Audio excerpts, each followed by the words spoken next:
Good afternoon. Welcome to a new episode of Crowsdale's very own original talk show, Know Your Neighbor. I was speaking to a friend of mine who is a resident here at Crowsdale, and she said, "You know what is such a shame? That usually I learn the most about people at their memorial service." And that really resonated with me. So often, we don't sit down with people and learn about their lives while they are still living. That's why we want to make sure that the stories of our Crowsdale Village residents are told and heard.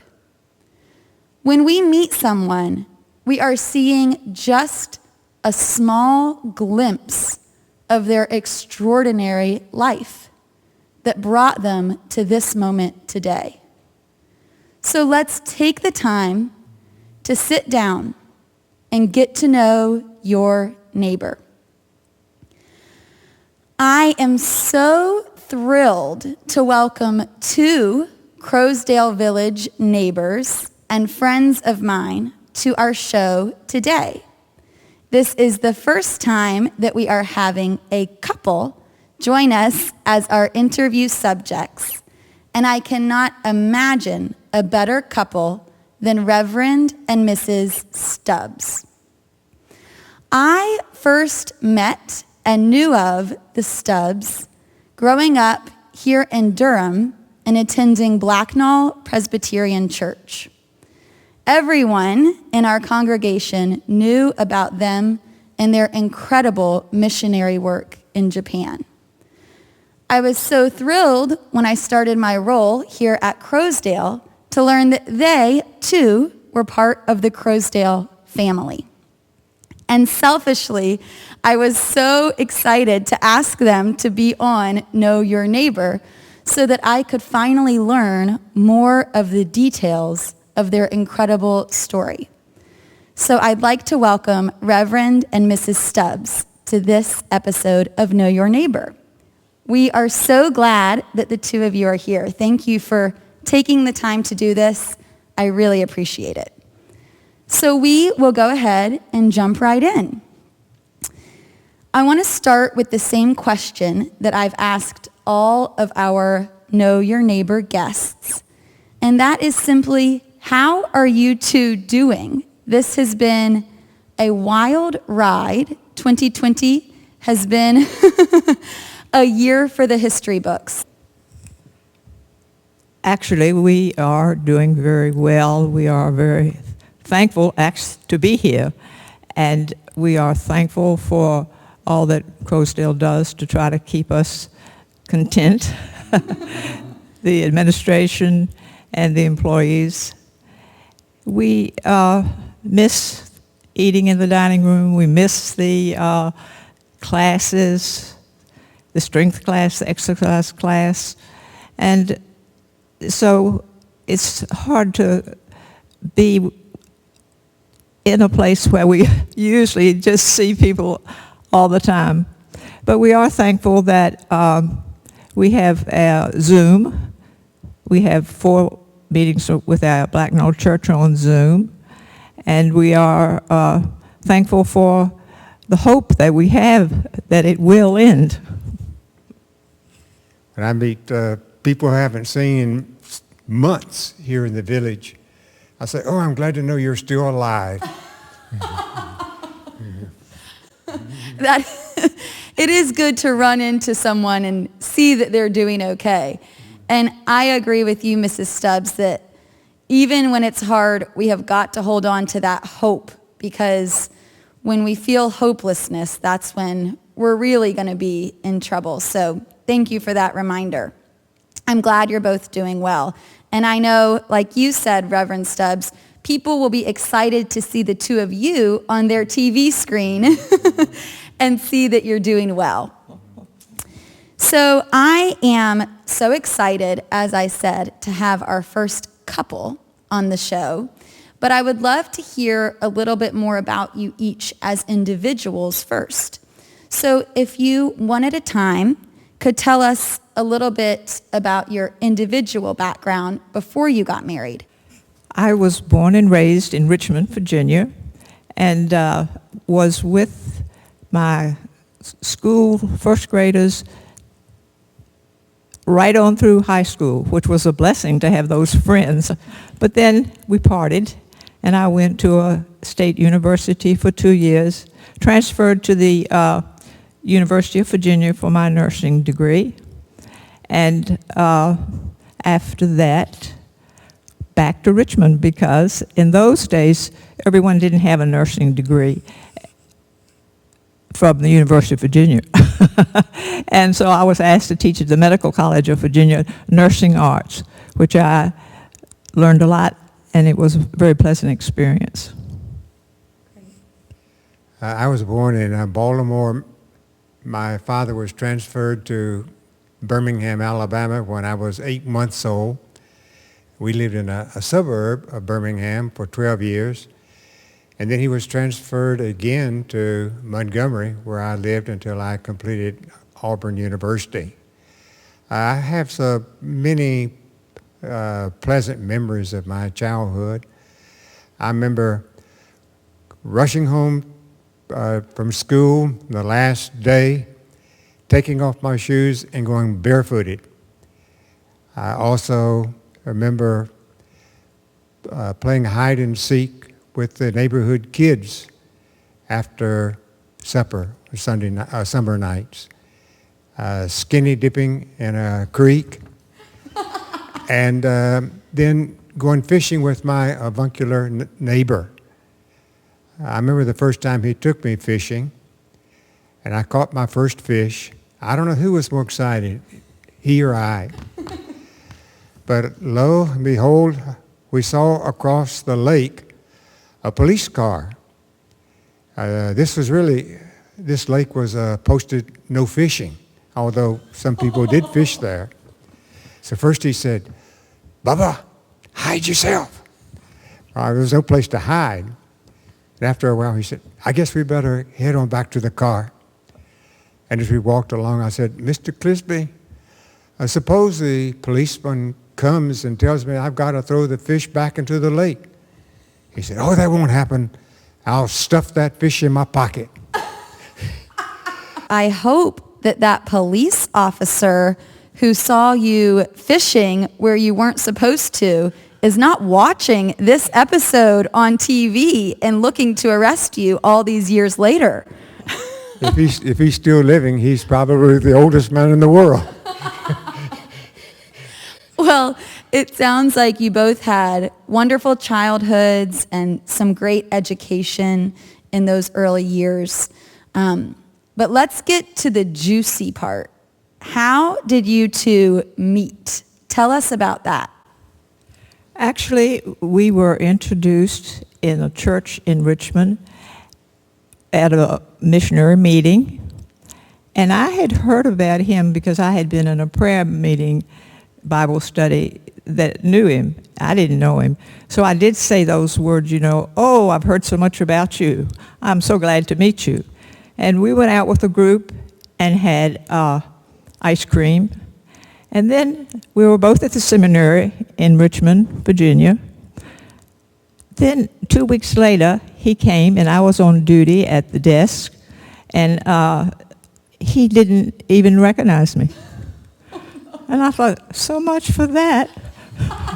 But in January, I came down from Richmond to Hendersonville to a missionary conference where I was going to be a candidate speaker because I was in the seminary planning to be a missionary. And I met a missionary who asked me if I knew Vincent Stubbs. I said, "Well, I know which one he is." And then he said, "Well, I know him from Alabama, and tell him you saw me." So I thought, okay, and I got back. I was pretty busy, and a week passed, and then I went to the missionary prayer meeting where Vincent was, and I thought, okay, I'm going to tell him. And so this guy that doesn't even remember me So I went up to him to tell him, and we talked, and he asked me for a date. Oh, so maybe he did remember you and was just playing it cool that day at the desk. What is your side of the story, Reverend Stubbs? Well, after I got to know her a little bit, we were invited by one of my friends to come to his apartment for my birthday. And he said, I want you to make sure that you bring along Jane. And so I did. And afterwards, we went back to her dormitory. And lo and behold, the doors were locked because it was already past 11 o'clock. But we went down into a basement. She said, I know a way through the boiler room where I can get to the dormitory. So we sat down. We were on a bench, stairs, I guess it was, and started to talk. And I said, I've got to go to a presbytery meeting where I'm going to be examined for ordination. Please pray for me. And she said, well, I do pray for you. And I said, I pray for you also. I pray that God would show us if we should become one. And I said, I'm glad I'm sitting down. If I were standing up, I would faint. I don't know, I think I had this feeling, that I was such a good catch that she couldn't say no. That is one of my favorite first meeting and dating stories that I've ever heard. For those watching at home, if you didn't hear, Mrs. Stubbs said under her breath that yes, she was praying for Reverend Stubbs when they first met, praying that he would like her too. And I would say after a few years of marriage, we've proven that you two do like each other and are the perfect match. I love that story. And I'm glad you didn't faint, Mrs. Stubbs, when Reverend Stubbs revealed his feelings for you. So, as you both mentioned, you met in seminary, and you were both on the path towards becoming missionaries. How did that seed first get planted in each of you that led you to that point where you were interested in that ministry? Well, I think it was visits to my home church when I was a teenager from missionaries in Korea. And so I thought maybe that I would like to be a missionary. I thought about it a lot. And one of the women that came to talk was a nurse in hospital in Korea. And she was encouraging me to come over and help her. And that was the beginning. And after I finished at UVA, I was going to just teach. But then I just kept nagging me, And so then I decided I would go. And I knew that I needed to have a year of Bible study if I could be called to be a missionary in the Presbyterian Church. And so that was the story, and I've never been sorry. I've never been sorry. I remember the first time that I decided that I did not want to be a missionary. A missionary from China spoke one Sunday evening at our Sunday worship service. And as he spoke and told about his ministry in China, somehow or other I began to feel depressed. And I thought, a missionary must be the most miserable person of all. I hope I never have to be a missionary. A few years later, we had moved to Montgomery, and our church hired a summer intern who had aspirations to be a missionary to Brazil. And in our youth fellowship group, he just talked up all the time about missions, how we need to give everybody in the world an opportunity to hear the gospel. And that August, he invited me to go with him to the Global Missions Conference at Montreat, North Carolina. And at that conference, I met missionaries who were really genuinely excited about their ministry. And so I went out under the stars one night, And I told God that if he wanted me to be a missionary, I was willing to go. I graduated from high school, from college, seminary, married Jane. We spent 1 year in the pastorate here in the States. And then in August of 1960, we sailed from San Francisco to Japan, exactly 10 years to the month after I had made that prayer of commitment. That is incredible. And I remember the first time we talked about your story and that example of God working in you over the course of time to think being a missionary sounds miserable, as you put it, to then setting sail to Japan with your wife as the two of you embarked on a journey to become missionaries. And that type of change of heart is really extraordinary.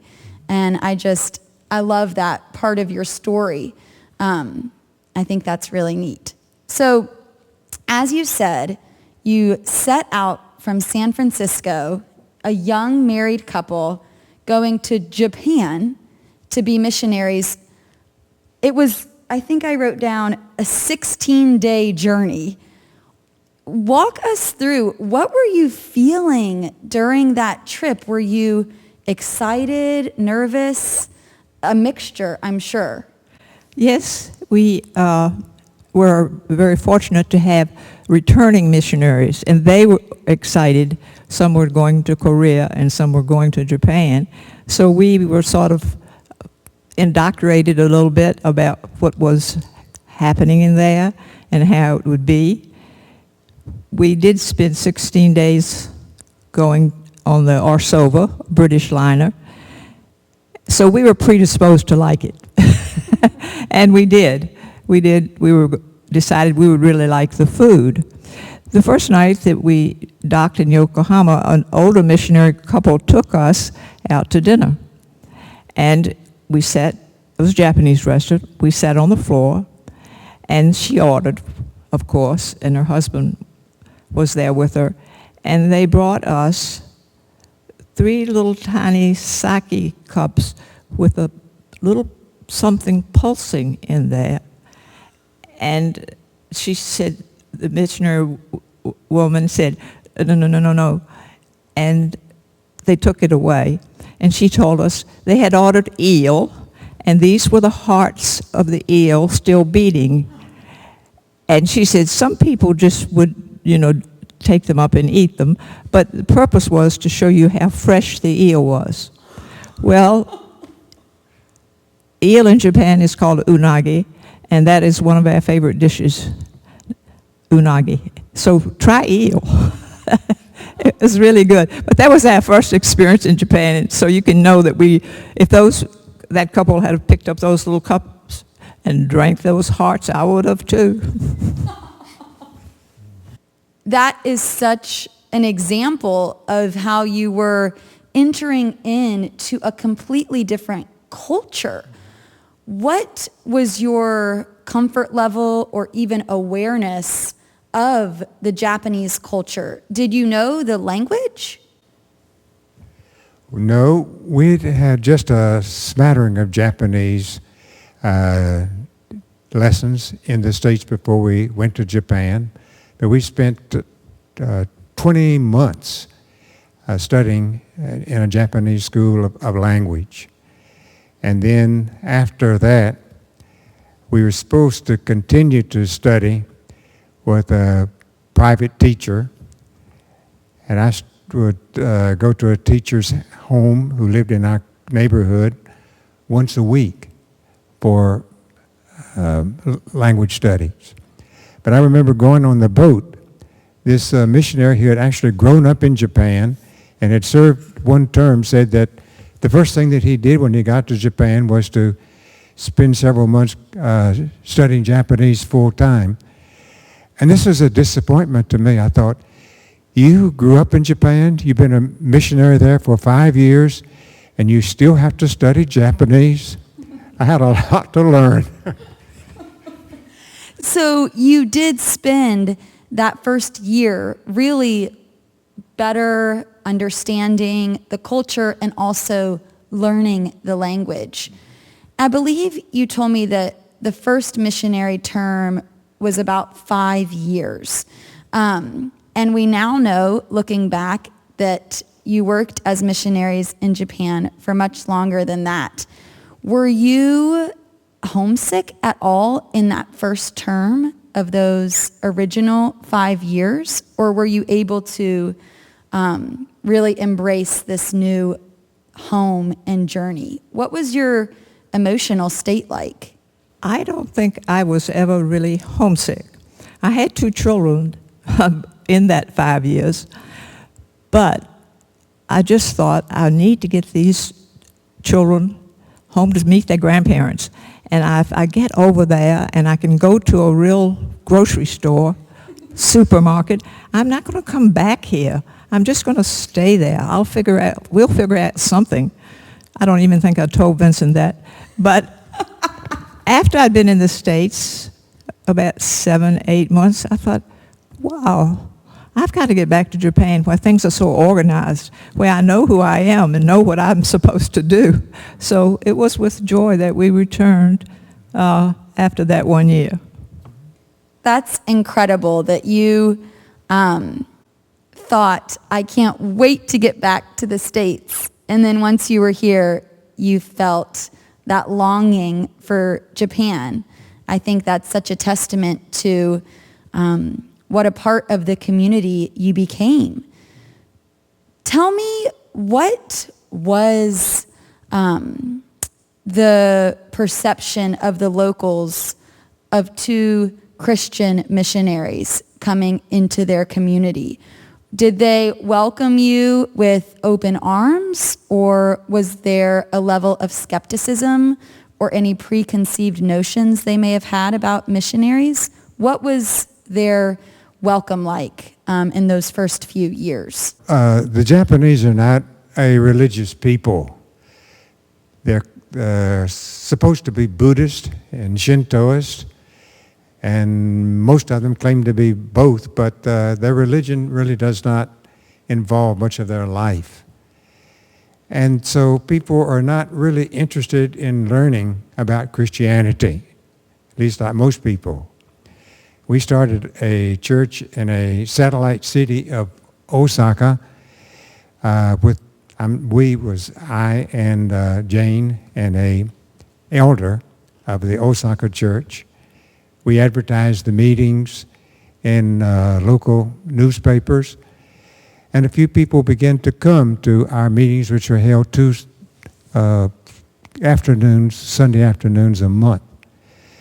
Soon, a pastor of a church in a nearby city, he heard of our meetings, and he began to come with his young people to encourage us. And after a while, we decided that we would move our services to every Sunday afternoon, and that we would alternate preaching 2 Sundays each. And we continued this for about 5 or 6 years until we decided to move our meetings to Sunday morning. He was such a help to me. He would correct my Japanese, and always in a very gentle manner. We would go visiting together, and he got his congregation to pray for us and for our work. And it was just years later that I began to fully understand what a tremendous gift of God Reverend Sato was for us. I just don't know how we could have survived without him. I'm sure that you quickly became very beloved by anyone who met you. Just speaking from personal experience, I don't know how anyone could meet your family and not fall in love with you right away. Are there any specific stories of personal encounters that stand out? Anyone you met who made an impact on you? Well, lots of the women that I had in my Bible class, they would come and study, and they wanted to learn English. I would teach English Bible. Those women I knew really would like to have more freedom at that time, because at that time, Japanese women married and had children, and that they didn't have, that was our responsibility, keep the house, have the children. And the husband would go to work, come home at 9 o'clock at night. So I really was happy about knowing Japanese women and being with them. And of course, the ones that would come to church and be in our group there, they were always so kind to me and so helpful. They never, we never touched people in Japan. You just bow or shake hands.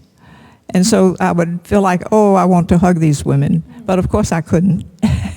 But when we were leaving Japan after 38 years and saying goodbye in the airport, two of the women just threw themselves into my arms crying because I was leaving them. And that was really made me realize that they did have strong emotions. Japanese don't show their emotions.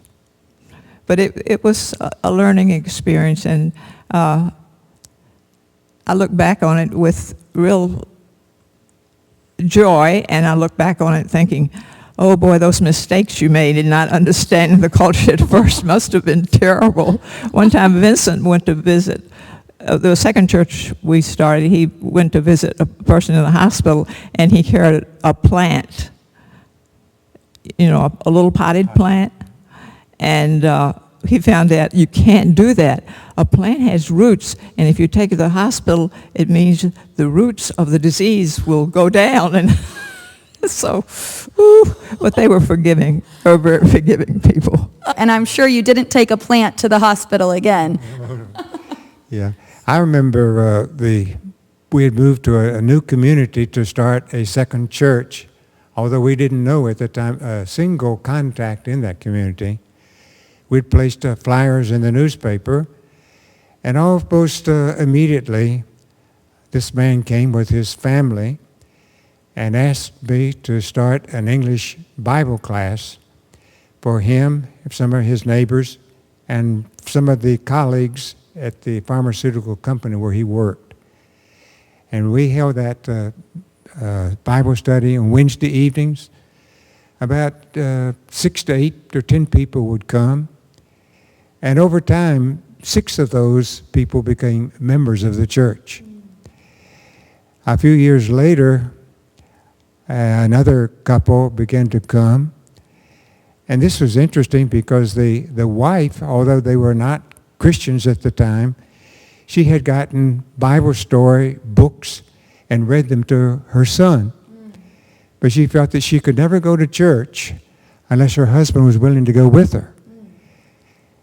We passed out pamphlets from door to door one time, and her husband picked it up. Instead of throwing it in the trash can, he put it on his desk, and later told his wife, he said, I want to go to this church on Sunday. We didn't realize at the time, but he was having a problem with drinking. And he felt, if I go to church, maybe God will help me to overcome my drinking. Wow. I know that there are hundreds of stories that you could tell, and that those Japanese friends could tell about you as well, and the ways that you touched them, although not literally, Mrs. Stubbs, until that last day. And you mentioned that those women embraced you physically for the first time when you were leaving. And I hope you caught that. This was after 38 years of mission work in Japan. So looking back on those nearly 4 decades, this is probably an impossible question, but what would you say was one of the best things about that experience and those 38 years that you served as missionaries in Japan? I think that for me, the greatest thing was just seeing God at work in our ministry. Like Mr. Sato was one example, Reverend Sato. In the second church, that we were able to buy a lot for our sanctuary, but we realized it's probably going to take 5 or 6 years or more to be able to save up enough money to build a sanctuary. But almost immediately, a church in Osaka donated a prefabricated building that we could use, 2-story building that had ample space for worship downstairs and Sunday school classes upstairs. And so we erected that prefab on our property. We would come together, all the people in the church, on Saturday mornings to refurbish it. But we ran out of money before we had bought a carpet for the sanctuary. And I realized we have to have a sanctuary, it has to have a carpet in the sanctuary. And I went to a merchant and he said, well, I will sell this carpet to you, put it down for 130,000 yen. About 2 days later, we attended a missionary prayer fellowship in Osaka. And a missionary friend gave Jane an envelope. And when she came home and opened it up, it contained 130,000 yen. Wow. That friend said, well, my first intention was to give 100,000, but then something just told me to put in another 10,000 yen bill, and then a second, and then a third. And that was just an incredible testimony. The fact that God was really with us, providing what we needed at our own time, in His own time. That gives me goosebumps. What a beautiful testament to God's faith in us and His companionship. And you're right. I think that's such a great story because sometimes we think, oh, our problems are not worthy of God's attention, thinking of something like a carpet. And it's easy to tell ourselves, oh, God has bigger things to worry about. But that's not true. He is with us and loving us through every single challenge that we face, no matter how big or seemingly small. I think that's such a beautiful story.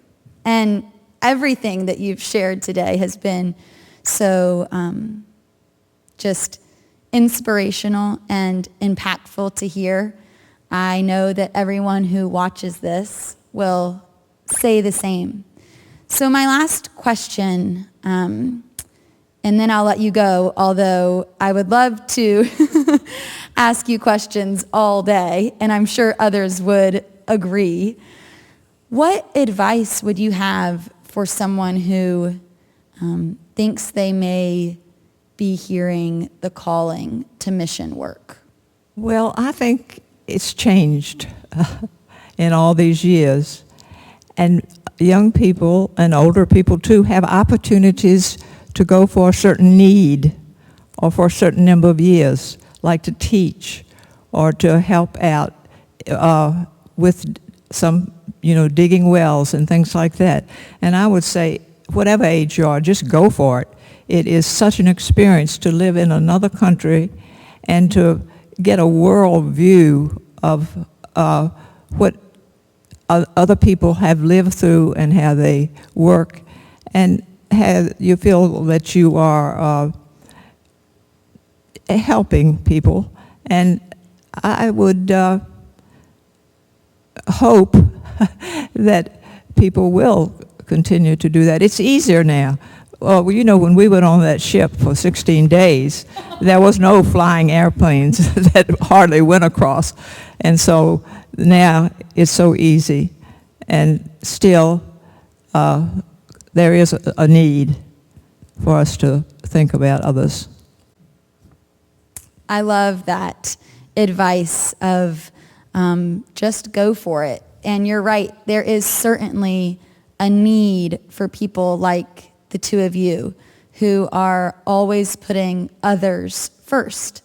And I don't think that's the norm, especially in this society, in this day and age. And I just want to say thank you from the bottom of my heart for agreeing to do this interview, but also for continuing to be missionaries here in Durham.